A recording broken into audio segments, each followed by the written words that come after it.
Hi guys, today is Tuesday the 24th of October. As you can probably hear, I am feeling loads better, but I am working from home again. It's my lunch break at the moment, just because I was still feeling quite grotty when I woke up. And my chest is quite sore as well, actually, from all the coughing. So I decided just to have one more day at home, and yeah, I'm working from home, so I'm still powering through my to-do list.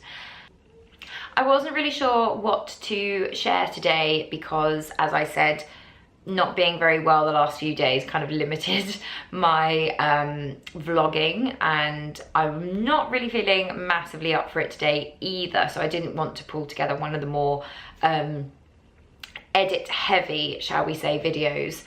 And then I remembered this hashtag that had been going around called Me Too. This hashtag is women sharing their stories of just everyday sexual abuse, sexual harassment, from little incidents to more extreme incidents. And for me, I hadn't got involved, I hadn't shared anything because I felt like I have actually been one of the lucky ones in that nothing truly awful has ever happened to me in that respect, touch wood. However, the whole point of this hashtag for me is to share how insidious sexual harassment can be. All these little things that we dismiss as boys being boys, things like that are actually not okay. And the more I thought about it, the more I thought, actually, I've been on the receiving end of countless number of little incidences of harassment. And I decided to weigh in because the more I thought about it, the more I thought how horrible it is that I consider myself lucky to have only experienced something like groping. I am going to share some experiences that I have had. I would recommend, if you have had any kind of sexual harassment, maybe don't watch this because, you know, I'm going to talk about, you know, sexually aggressive words being used to me. I'm going to talk about being groped in a club, and I'm going to be talking about being the receiving end of somebody doing something on a train that they shouldn't have been doing. So I am very aware of the fact that this can trigger some really horrendous memories for people, and so I would recommend maybe don't watch this if that could be you. I'm going to share a couple of incidents that I have been on the receiving end of.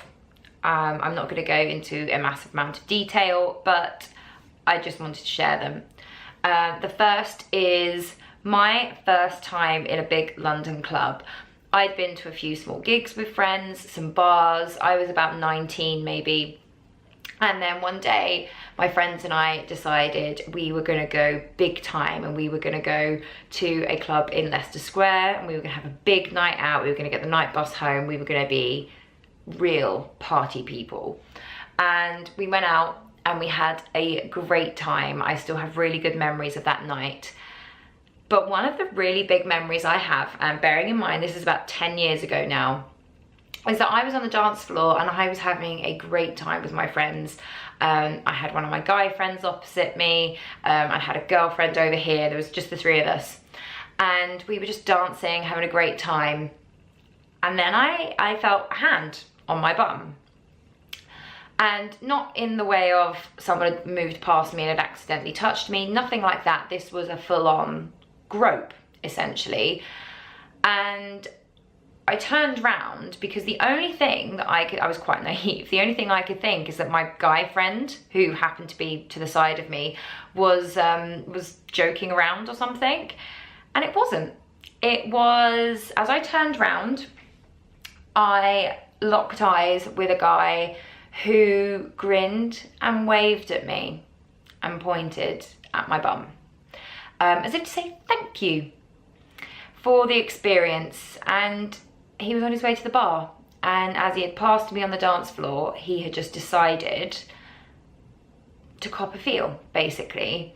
And I do remember kind of shouting at him like, what do you think you're doing? How dare you? And he laughed. He literally just laughed. And I did go and I mentioned it to security and I pointed about, and I was just like, just so you know, this has just happened.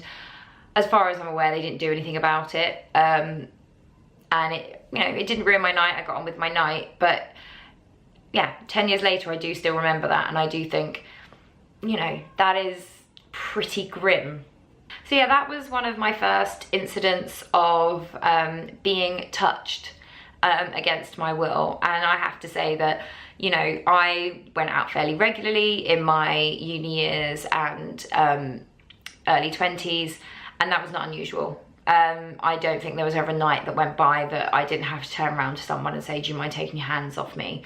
I usually went out with a group of girls, and there was always at some point someone would have to close ranks around someone else, because a guy thought it was okay if a girl was wearing a nice dress and was dancing, thought it was an invitation to put his hands on her, which is grim, because that is never an invitation unless she has literally said, you know, put your hands on me. It's not an invitation. So yeah, that's a fairly kind of insidious thing that you, towards, you know, the end of my, I say the end of my party years, I still go out sometimes, but kind of after a couple of years at uni, it was kind of something I almost recognised as a kind of just, you know, something that happened when you went out, and I accepted it. And yeah, even though I would shout at the guys who did it, you know, you kind of almost just assumed that was going to happen.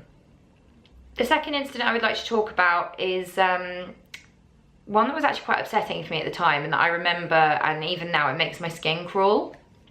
And I was about 17 or 18. I was coming home from college. I'd had quite early classes, so I was coming home fairly early in the day. I think it was about 2 or 3 o'clock. And I was on the Stanmore end of the Jubilee line. So I was above ground the whole way home. And at no point did I go underground. It was broad daylight. I think it was the summer months, so it was really bright. And I remember having my earphones in and reading a book, and I looked up as the train came in to the station, and I realised that I was on my own in this carriage. Didn't think anything of it, like not a big deal. And as I looked up, this guy got on. Again, didn't think anything of it. People get on the tube, it's what it's there for. And he sat opposite me. Now here in London, that's a bit weird, because if there's an empty tube, you want to sit as far away from other people as possible. So I kind of thought, it was a bit weird, whatever, and carried on reading my book. And because of where I had my book, I was able to see him over the top of my book. And I realised that he was touching himself while looking at me. And I looked up, and he was not ashamed. He was not embarrassed. He looked me dead in the eye and continued. I was going to get off at the next station to complain. Unfortunately, he got off at the next station.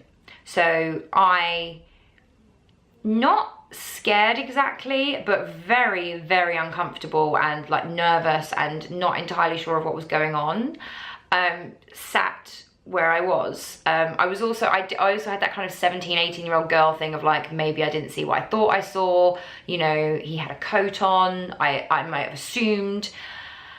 And I remember looking out of the train window as the train pulled away, and he was walking along the platform, and he looked straight into the train window and met my eyes again as it went past.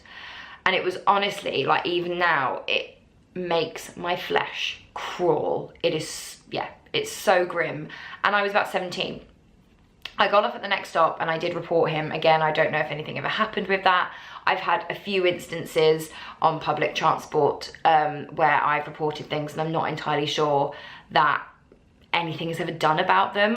The final incident that I am going to talk about happened in a bar. I was out with a friend. We were having a midweek drink, and she got talking to a guy, and I ended up having to talk to his friend, who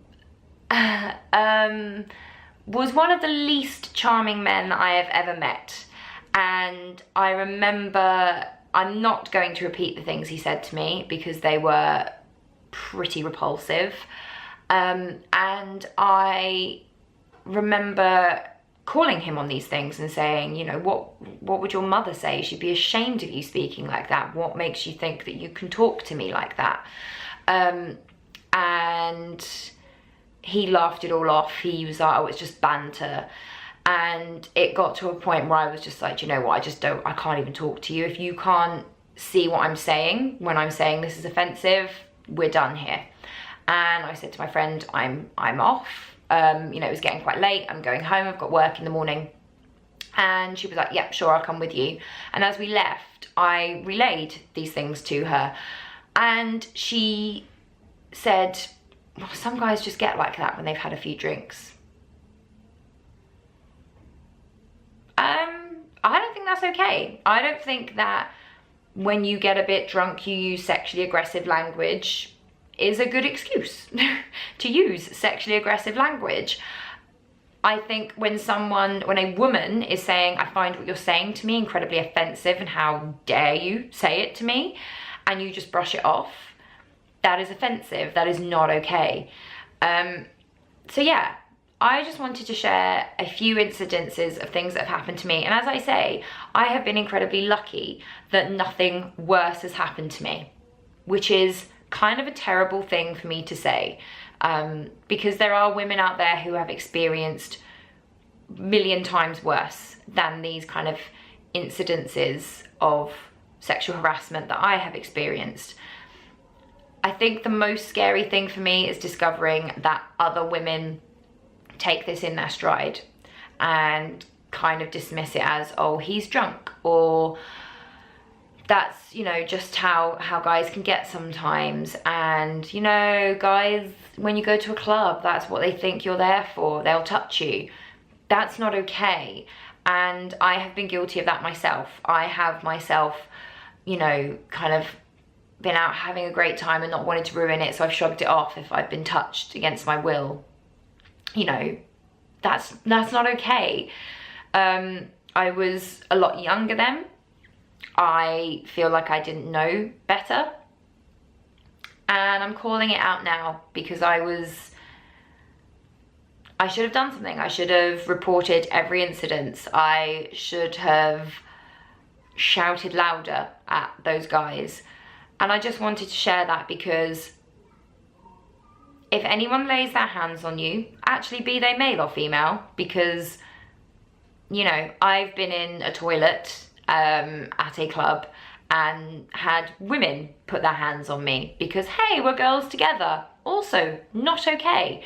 So this is just me saying me too. And if someone puts their hands on you and you did not want it, you did not invite it, that is not okay. If someone talks to you in a sexually aggressive manner, that is not okay. It might only be words, but it is not okay, and it is indicative of a low opinion of women that I don't think is okay. I know this is fairly different to my usual Vlogtober vibe, but it kind of felt important to me because I saw all these women sharing their experiences, and I think it's powerful to share what's happened to you. And I think it's important for men to see that, wow, this is the kind of insidious crap that women have to deal with on a daily basis, and it's not okay. And I need to be calling out my friends and the men around me as well. I am at my heart someone who defines herself as a feminist. I believe that feminism is for everyone. It is for men and women, and nobody should be subjected to the kind of harassment that women and occasionally men suffer at the hands of other people, and that there should be more respect in this world.